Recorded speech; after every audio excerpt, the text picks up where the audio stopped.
What is up? Good mic work. Back at you. Episode 426. This week, you're just going to get a very basic and casual review of the May 1st and 2nd editions of Raw and SmackDown. And I'm also going to preview each brand's next pay-per-view, which of course is Extreme Rules and Backlash. And then as usual, at the end of the commentary, I'll get into some other wrestling news as well, including some news on XPac and Billy Corgan buying the NWA. So stay tuned for all of my opinions on that. We'll jump right into Raw first. Let's not waste any time. Of course, we're right off the heels of Payback, which was last Sunday, and it was a pretty decent little pay-per-view. And if you guys have not heard my review on that or my results video yet, it's up there in the top right-hand corner. I came up on Sunday night and gave you guys a review of the show and all of my opinions on it. So please check that out if you have not yet already. Much to my delight on Raw, both Roman Reigns and Braun Strowman were held off the show to sell their injuries. They were reporting that Braun Strowman has got a torn rotator cuff, which I believe was a kayfabe injury, thank God. Roman Reigns, of course, has got a whole shitload of problems, broken ribs, broken face, probably a broken neck, and a few missing teeth or something. Roman Reigns got the shit kicked out of him at Payback. So it was cool to see both of those guys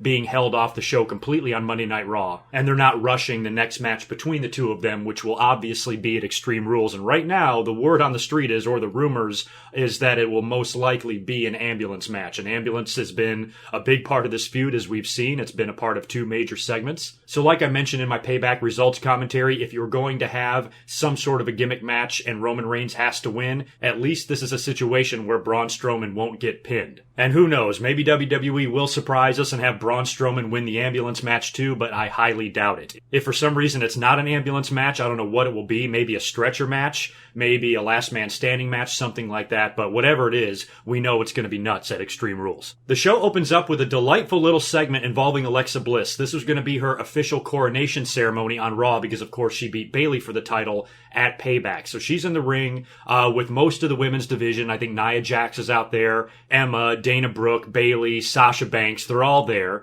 And Alexa is hilarious. I mean, she's so great on the mic. She's 10 times better on the mic than she is in the ring. And I really like her. And she's so great at playing that kind of sassy, bitchy heel. I mean, she's extremely sassy. And she's running down all the ladies, talking shit to all of them, and had some funny things to say about all of them. And the funniest part was when she bumped into Nia Jax and kind of started kissing her ass a little bit. You know, she's running down everybody, but she's like, oh, we're cool, because she knows Nia Jax could eat her. So it was kind of funny to see her sucking up to Nia a little bit. And then she starts going in on Bayley, and she's up on the thing, and then Bayley finally gets pissed and tips over the whole platform with Alexa Bliss on it, which was pretty cool. And all 8 women jump into a brawl, which led, I guess, to like an impromptu tag match. It was an 8-woman tag, which I can't even remember all the participants. I know Alexa Bliss, Nia Jax, Emma, I believe, were on one side, and I think Dana Brooke as well. And on the other side, you had Sasha Banks, you had Bayley, Alicia Fox, and I think somebody else. So it was this big clusterfuck 8-woman tag that saw Alexa Bliss get the victory by pinning Bayley again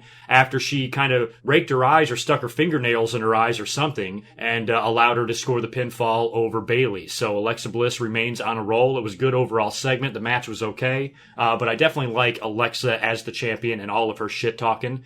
And I think she's a nice, you know, I don't want to say replacement for Charlotte because nobody can touch Charlotte in the ring. But as far as mic skills and heel work goes, Alexa's up there. You know, not as good as Charlotte, but I think she's getting close. And I just love her little attitude. She cracks me up. We saw Cesaro and Sheamus come out to explain their heel turn at Payback as well. Of course, they beat the shit out of the Hardys after the Hardys successfully retained the tag team titles in their tag match against them. And they had some really good points, and I actually liked the logic behind Cesaro and Sheamus' heel turn. You know, they talked about how the fans were behind him, and, you know, everybody seemed to be into the Cesaro and Sheamus tag team, myself included. And then at WrestleMania, everybody turned on him when the Hardy Boys made a surprise appearance and stole the tag team titles out from underneath everybody in that ladder match. And they talked about the Hardys being a novelty act and that all novelty acts must come to an end. And I kind of liked it because I'm already a big fan of the Sheamus and Cesaro tag team. You guys know that. I constantly mention it. So the fact that their heel turn wasn't done out of the blue and actually made a little bit of sense, and it wasn't just, you know, just done on the fly. Hey, let's turn these guys heel tomorrow. It wasn't like that. These guys actually had a reason for turning heel, which is what you need in wrestling. So I think I'm going to enjoy Cesaro and Sheamus as a heel team. Cesaro, I think, is better on the mic as a heel anyway. I mean, he's not that great on the mic to begin with, but as a heel, I think he can get himself over a little bit better. So hopefully at some point, these guys will win back the tag team titles. The Hardy Boys come out there to confront them, or they stand on the ramp to confront them. They're not broken yet, so there's still those rumors going around of when WWE is going to introduce the broken characters. Apparently they have worked out something with TNA, so that could be happening any day. They just have to find a way to begin that in storyline, and I had pitched the idea of Sheamus and Cesaro beating the shit out of them at Payback, which causes them to be broken. But they're not quite broken yet, even though Matt Hardy did use a few of his words, and they did the delete thing with the hands before they charged the ring and chased away Cesaro and Sheamus, so they just retreated. We didn't even get a brawl in this thing, and that was pretty much the end of that. And considering Jeff Hardy lost a tooth at Payback, these guys could be involved in some sort of a big gimmick match at Extreme Rules as well, and maybe that could lead to the Hardys becoming broken. If this is just some crazy stipulation match for the titles,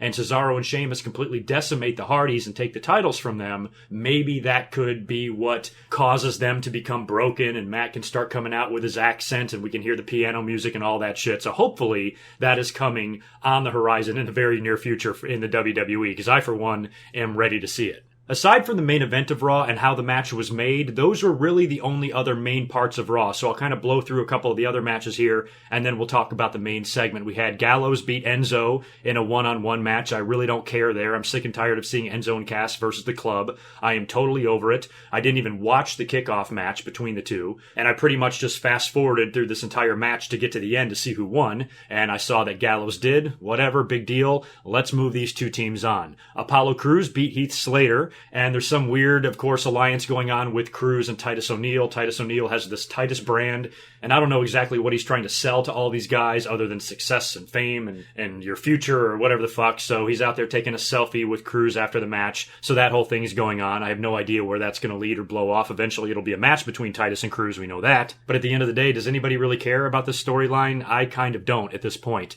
Jack Gallagher, Tozawa, and Rich Swann beat Tony Nese, Noam Dar, and Brian Kendrick in a six-man match. And Austin Aries beat TJ Perkins. TJ taps out to Austin's finisher, and then after the match, TJ attacks him and goes after his knee and completely fucks his knee up or whatever. So TJ is still kind of doing the bidding of Neville and helping him out a little bit. The situation between Neville and Aries is not over after what we saw at Payback. And I suppose we will get a match between these two at Extreme Rules. I don't know if you want to put the Cruiserweight title in an Extreme Rules type environment with a big stipulation, but given the fact that TJ Perkins has been attacking and helping out Neville from time to time, maybe they need to do something. So I wouldn't rule out a cage match or a ladder match, although a cage match would be tough in the Cruiserweight environment. You want these guys sailing over the top rope and doing all these high-risk moves. You limit yourself a little bit in a cage, so a cage probably wouldn't make sense. Maybe something like a no disqualification match would be better because, of course, Neville got himself disqualified at Payback. But then that could allow TJ Perkins to come in and help him out. So who the hell knows what they're going to do there. But I suppose we're going to get one more match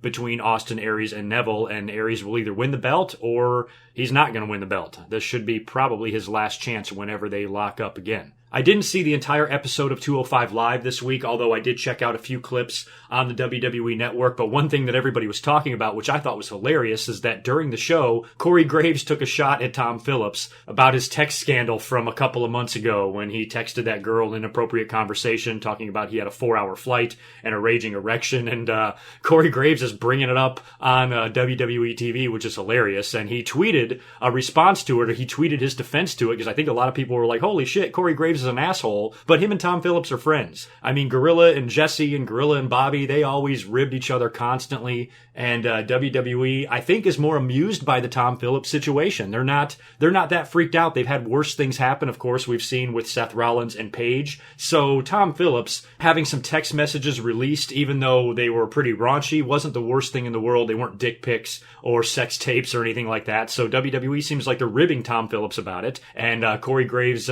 putting it to him a little bit on 205 Live was funny, and Graves tweeted out that, hey, if you can't take shots at your friends, then who can you take shots at? So basically saying, look, it's cool, me and Tom Phillips are friends, this is what we do, we give each other shit. I know I'm like that with my friends. I know whenever we go out drinking, sometimes it's nothing but insults being lobbed back and forth, and it's all done in fun, and I'm glad that the WWE is at least making light of the Tom Phillips situation and kind of turning it into a little bit of a joke, and they've been ribbing him a little bit here or there on TV, which I kind of get a kick out of. Other than the main event, the only other thing that really took place on on Raw is that Kurt Angle cut a promo basically updating the fans on the Roman Reigns and Braun Strowman situation, which I talked about a little while ago. He was interrupted by Bray Wyatt, who came out and basically introduced himself to Kurt Angle and wanted to know if Kurt was going to allow him to do his thing, or if he was going to stand in his way, saying, look, I'm here now, let me rape, pillage, and plunder this place and don't get in my way, and we won't have any problems. So we'll have to see if Kurt allows Bray Wyatt to be the Eater of Worlds or whatever the fuck he wants to do on Raw. And that wouldn't be the only time we saw Bray Wyatt either. He would have an influence in that main event, and I really liked the way the main event was set up. We had a Seth Rollins promo, and he came out there and talked about his victory at Payback against Samoa Joe and his victory at WrestleMania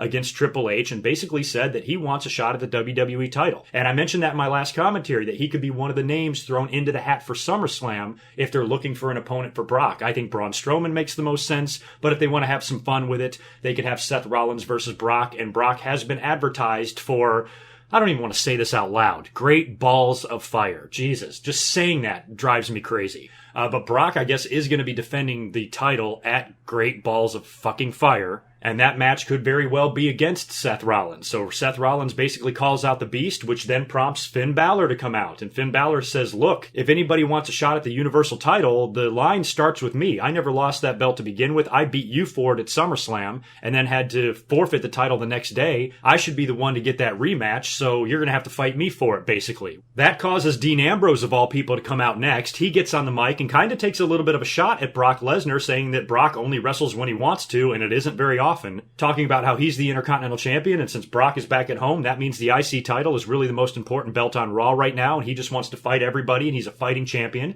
and he wants to take on all comers. And then The Miz comes out, and the entire conversation about the Universal title then starts being morphed into a conversation about the Intercontinental title. And in kind of a funny and ridiculous spot all at the same time, Dean Ambrose gets on a cell phone and calls Kurt Angle, who's backstage. I don't know what Kurt is doing. I don't know why Kurt is not watching the monitor.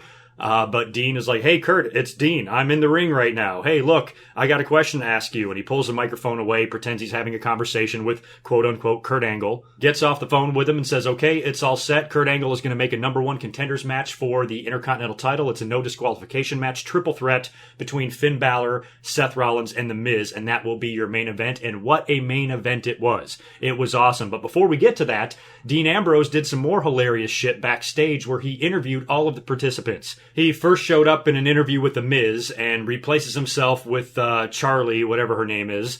And The Miz is kind of surprised by that and walks away. So Dean Ambrose decides to keep the microphone and go around and interview other people. So he finds Seth Rollins next. The two of them have a funny little segment backstage, and Seth Rollins is like, what are you doing here? And what's with the camera? And he goes, I'm doing an interview. And they trade shots back and forth, kind of a funny little exchange there. My favorite part is when it was over, Dean Ambrose looks at the camera and goes, back to you, Gorilla. I fucking marked out. He then runs into Finn Balor backstage as well and talks to him a little bit and tells him to eat a carb and gives him a donut. And I think Finn Balor even eats the donut and walks away. And after that whole exchange is over, the Drifter comes strolling through with his guitar, and Dean Ambrose kind of looks at him and asks him if he knows any Pearl Jam or whatever. So I kind of like the subtle, kind of slower build of the Drifter finally doing something on TV. Who knows who he's finally going to have a run-in with backstage, because we've seen him every week walking behind people in interviews, passing by him. At some point he's going to pass by or run into the wrong person. I wouldn't be surprised if him and Kurt Hawkins have a run-in or something in the next couple of weeks and they give the Drifter some wins on TV. But as far as I'm concerned, they can hold him off. You know, some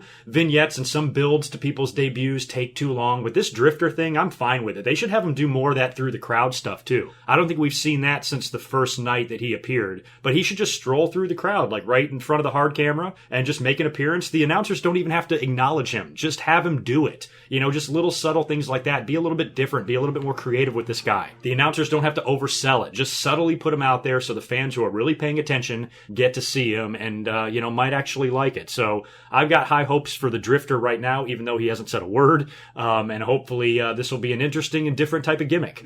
And the main event match itself was amazing. One of the better main events we've seen on Raw in a while, and a really good triple threat match between Seth Rollins, The Miz, and Finn Balor. There was some really good stuff in this match, some really close near falls. It was cool to see Seth Rollins and Finn Balor working together again, and I hope one or both of these guys get a shot at Brock Lesnar at Great Balls of Fire. Hopefully it will be a triple threat match or something like that. Or maybe one guy will get the title shot first, maybe Finn Balor will, and then Seth will get it at SummerSlam or something like that. I don't know. Because one thing we know for sure, they won't be getting the shot at the Intercontinental title because The Miz won this match. The Miz won with a lot of help. Samoa Joe appeared and attacked Seth Rollins outside of the ring. And then at the end of the match, when Finn Balor, I think he's going up to the top rope to potentially hit Miz with the coup de grace, possibly. I can't remember what he was doing, but Bray Wyatt shows up. The lights go out. They come back on, and he's on the apron, and he shoves off Finn Balor, which allows Miz to steal the win. Just great shit overall there. So having The Miz come out as the victor in that triple threat match when the other two guys are clearly much better than him and much more over with the audience. Although The Miz is growing on all of us, I think we can agree on that. But Finn Balor and Rollins, we all love those guys. So the fact that The Miz was able to steal that victory, I loved that. And now we see what all three of these guys are going to be doing. There was rumors at first that Bray Wyatt was going to be feuding with Dean Ambrose and The Miz was going to be feuding with Finn Balor, but now they've reversed it and they're going to put Balor and Bray together and they're going to have Dean Ambrose and The Miz continue their feud for the Intercontinental title, which we already saw on SmackDown already, so I don't know how I feel about seeing that again on Raw, but I think that just might be a way to put the belt back on The Miz. I think that's what the WWE wants to do. As far as Finn Balor and Bray Wyatt go, I think their matches are going to be awesome because Finn is so small. I mean, he can just really bump around and he can take a hell of a Sister Abigail. So I'm sure their matches will be awesome and fun, and having creepy-ass Bray Wyatt versus the Demon King, when that finally happens, I don't know if that'll be at Extreme Rules or what. We have not seen Demon Finn Balor since he's returned to the main roster. So I guess Extreme Rules might be the place for that. I've got high hopes for it. I don't know what the meaning behind it was. I don't know why Bray would single out Finn Balor randomly and attack him and start a feud with him. What's in it? What's in it for Bray Wyatt? How does it benefit him at all to mess with Finn Balor? I have no idea. So hopefully we'll get more explanation on that in the future. But as far as all the theatrics and the entrances and the lighting and the music, all that is going to be great between these two guys. I just don't know what the point of the feud is going to be and how long it's going to last. Maybe Bray Wyatt gets himself into the title mix as well, and you have some sort of a four-way at Great Balls of Fire. Maybe Kurt Angle can come out on TV and say, look, Brock Lesnar, you have not been seen since WrestleMania, since you beat Goldberg for the title. If you're going to take all this time off and never defend the belt, then you need to defend it against a whole bunch of guys because a whole bunch of guys deserve shots. So if you don't want to be here to defend the title on every show, then you're going to have to defend the title against every opponent on one show. So that could be the way they set up some big multi-man match at Great Balls of Fire. Motherfucker, I hate saying that. But it will be cool to see, though, Kurt Angle and Brock Lesnar's first interaction on Raw. That's got to be coming. At some point, Brock's going to have to be on TV to hype that pay-per-view. And Kurt Angle will be out there to inform him whatever match he's going to have, and there's probably going to be some sort of a stare down and some odd tension there, I would assume, because of their history. But it should be pretty interesting to see. So I guess it remains to be seen what kind of a match they're going to do for Brock Lesnar when he finally does show up to defend the title. But at this point, this far ahead, they could really do anything. So I guess we'll just have to wait and see. So that's pretty much Raw in a nutshell. That's all I have written down. Oh, no, I'm sorry. I'm lying. There is one other thing I have. Kurt Angle is giving R-Truth and Goldust a shot at the tag team titles, apparently. They showed up backstage asking him for an opportunity, but he says their win-loss record is ass, so if they want a shot at the titles, they're going to have to earn it, so he put them in a tag team turmoil match next week to determine the number one contender. So I guess there's going to be some big tag match on Raw next week, and we'll find out the new number one contenders for the Hardy Boys tag team titles, and hopefully Sheamus and Cesaro will wind up winning that thing because they just turned heel, and I think they should be the team that breaks the Hardy Boys. Although Goldust is pretty crazy, and if he had something to do with Matt and Jeff becoming broken and Goldust got involved in all that somehow, that would be crazy. I actually guarantee you that whenever the Hardy Boys do become broken, there will be some sort of a backstage segment with Goldust. It seems only natural. And it was also kind of funny seeing Kurt Angle standing there with R-Truth because it immediately made me think of back in the Attitude Era.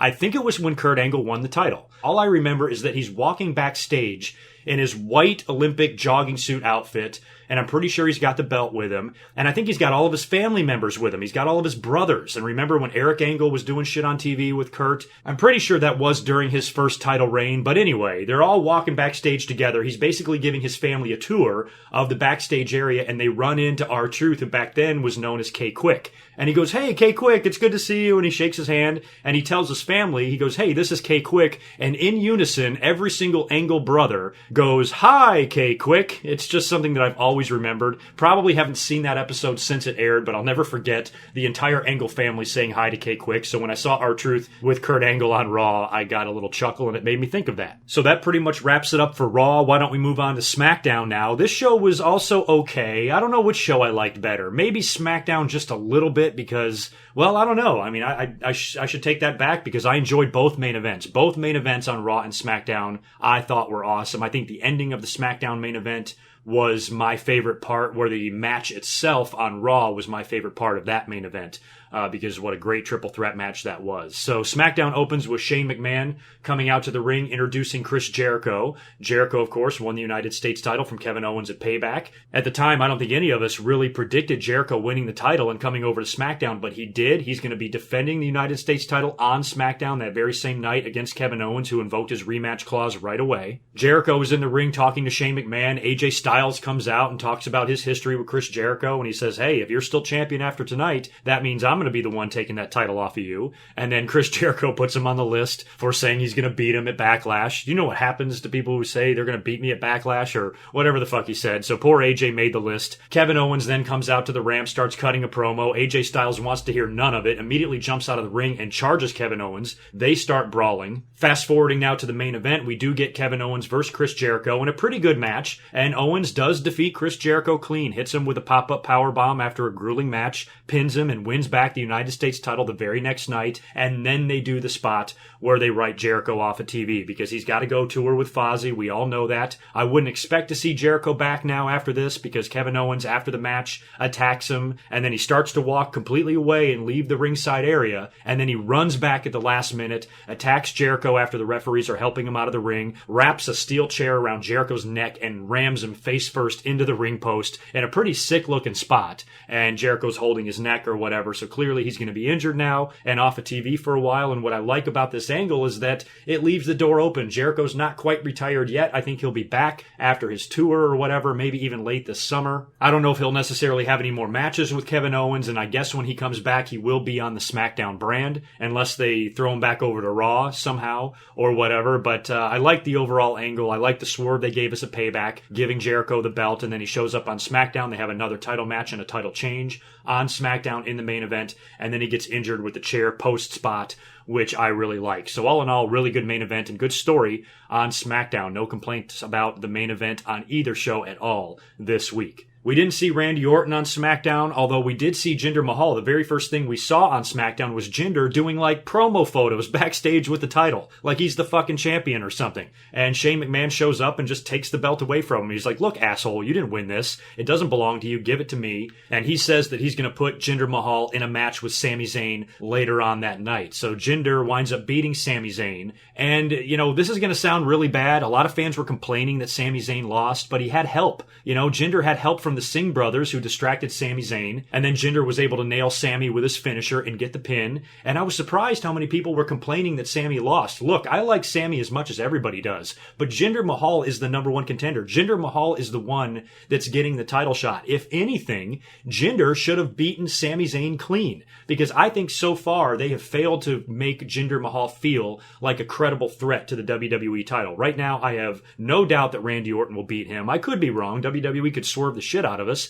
but you would think if they want to make the fans think that Jinder even has a chance, he needs to be winning his matches clean, at least up until Backlash. I'm fine with heels cheating and shit like that, but Jinder is a brand new contender. He's been a jobber his entire career. They need to establish him, I think, a little bit better than this. So if he would have gone out there and had a really good, hard-fought match with Sami Zayn and beat him clean at the end, that would have been good for Jinder because he's getting a title shot. So I was in complete disagreement with the fans complaining about Sami Zayn. Hey, I wish Sami Zayn was getting the title shot. I'm right there with you. If you ask me, Sami should be facing Randy Orton at Backlash, not Jinder. But that's not my decision. Jinder's getting the title shot, so the best you can do is book it as smartly as possible, and they should have Jinder win some matches on TV leading up to Backlash. They should have him beat semi-top guys like Sami Zayn, maybe somebody else as well, and then have like a tag team match involving Randy Orton where Jinder Mahal actually pins Randy Orton to score the pinfall victory in a tag match leading up to Backlash. You know, shit like that. Just to get him over as somebody that actually does win matches sometimes and can do so without so much help. So he's got the Singh brothers in his corner and they're interfering in every single thing that he's doing. And even though he beat Sami Zayn, to me, he didn't look that strong. So I don't know where all the fans' complaints are coming from, but whatever. Jinder's got the match at Backlash, and I guess we just have to wait and see what happens there. And I guess Randy Orton will be back next week, and he can have some more interaction with Jinder, and they can do their best to try to make the build of this match and this match itself interesting at Backlash, but they better get on the ball here and start doing it quick. We had a women's tag team match with Carmella and Natalya taking on Naomi, and I guess a newly face-turned Charlotte. She didn't seem in her promo backstage that she was really all that much of a face, but it looks like they might be slowly transitioning her into that, and she was attacked backstage by Tamina and Natty and Carmella, who I guess are calling themselves the Welcoming Committee, beating the shit out of her, which basically made the tag team match with Naomi a handicap match. Naomi was out there all by herself, fighting half of the match alone, and then finally Charlotte shows up, comes down to the ring, gets on the apron, tags in, tries to fight a little bit. In the end, we still saw Carmella and Natalya win. I think Ellsworth and Natalya both distracted Naomi, and Carmella was able to roll up Naomi with distraction roll up and get the pin. And then the Welcoming Committee start beating the shit out of both girls some more. Becky Lynch comes out to try to make the save and help out. She gets her ass kicked as well,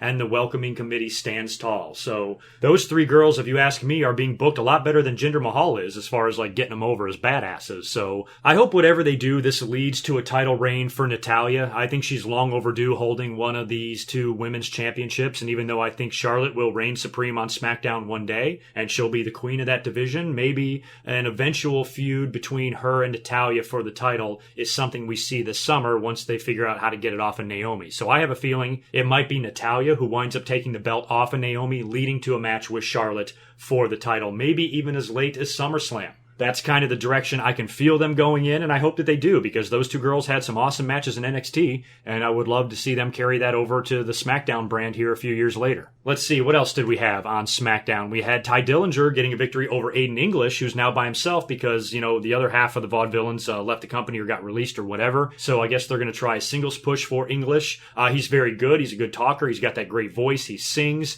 This is a gimmick that, with a little bit of work, might not be that horrible. Right now, he's nothing but a jobber, but if they keep playing with it a little bit and Aiden English, you know, keeps working at it, this is something that I think has the potential to get over. I know that sounds crazy because it looks so ridiculous, but, you know, you never know. He ended up getting beat pretty quickly, too, by Dillinger. It was essentially a squash, and Dillinger kind of had like a new finisher. It was sort of like a GTS, but not really. It was almost a combination of a GTS Stone Cold Stunner type of thing. I don't even know how to describe it, but it looked really good, and English sold it really well. So, new finisher for Dillinger, and he got the victory there. We saw Dolph Ziggler defeat Sin Cara with a super kick. Sin Cara debuted some really weird-looking new ring attire, and this match was set up backstage. Dolph Ziggler's backstage kind of around a whole bunch of indie guys or indie-fed people. I didn't really recognize any of them, but he's bitching about Shane McMahon and Daniel Bryan, and Shane's standing behind him the whole time, and he makes the match with Sin Cara for later, and I guess Nakamura was not on the show. The Fashion Police stuff was hilarious. It was kind of like a take on Law and Order or whatever, and Fandango and Breeze are in the police station, and Breeze is typing on a typewriter, and what I liked is, like, behind him on the background,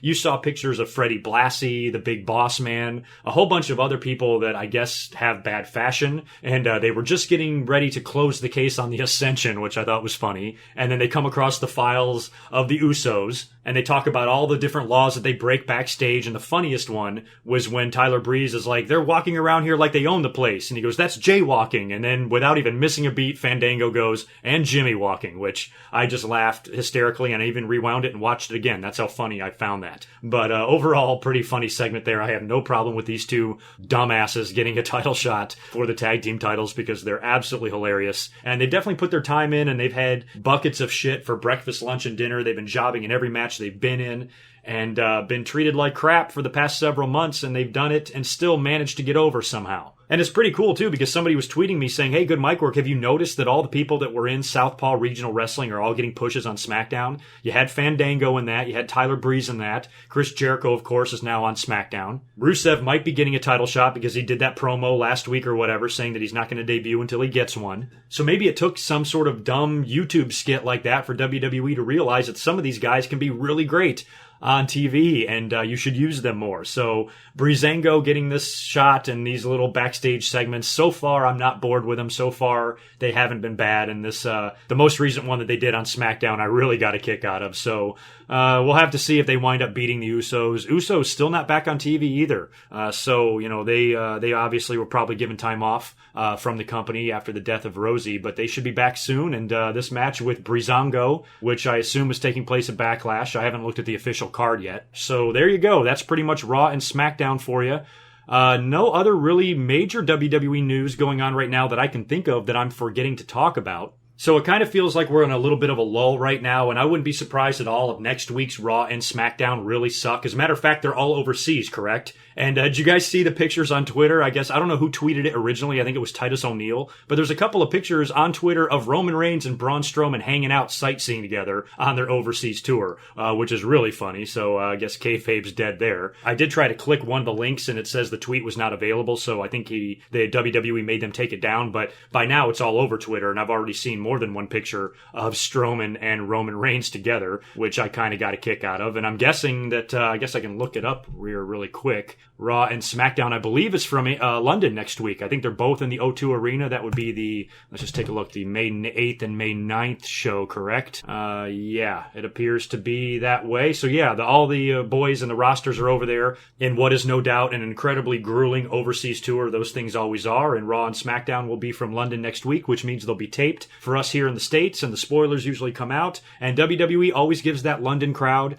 a great show. I'm sure there's going to be some great matches, but as far as any crazy swerves or anything like that going on, I don't think we're going to see anything that great out of either one of the shows next week, but I'll still be up here to review both of them. We do know that the crowd is going to be a lot of fun. They always are in that arena, so hopefully, we'll get some decent Raw and SmackDowns next week. Just storyline-wise, we never see anything earth-shattering, that's all, but we are probably going to see some pretty good matches. At least that's the hope. So anyway, that's pretty much the latest on Raw and SmackDown. Hopefully everybody is safe on that overseas tour and gets back in one piece. Other than that, just a couple of other things I want to get into as far as wrestling news goes. Only two major stories that I think I need to talk about. I talked about the Vince McMahon movie in my last commentary. Big stories this week. One of them is involving XPac. XPac was arrested at the Los Angeles airport for trying to take a bunch of meth and THC pills and weed onto the airplane. And he's going to like Germany or something. He's going overseas, so he had to take this shit through customs, which is mind-blowing that he would even do this. And what the hell is he doing with meth? And he completely disappeared over the weekend. Nobody could find him. A lot of people reached out. He has resurfaced. He came on Twitter and said, I'm good. Everything's fine. I had a crazy weekend, but I did not relapse.